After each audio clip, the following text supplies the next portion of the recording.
નમસ્કાર મિત્રો. કહેવાય ને કે ગરીબ પરિવારમાં જન્મ લેવો એમાં આપણી કોઈ મિસ્ટેક નથી, પણ ગરીબ અવસ્થામાં પ્રયત્ન કર્યા વગર, મહેનત કર્યા વગર, સંઘર્ષ કર્યા વગર આ જીવનમાંથી વિદાય લેવીને એમાં ચોક્કસ આપણી કંઈક મિસ્ટેક હશે.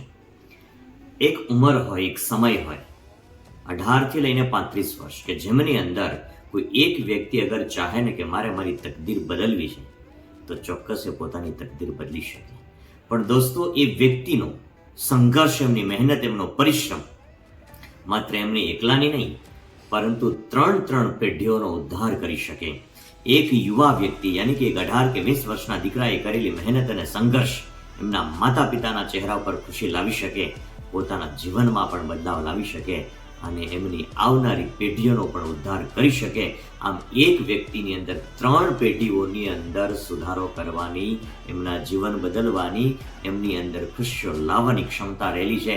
તો એક વ્યક્તિ શા માટે આપણે મહેનત ન કરીએ?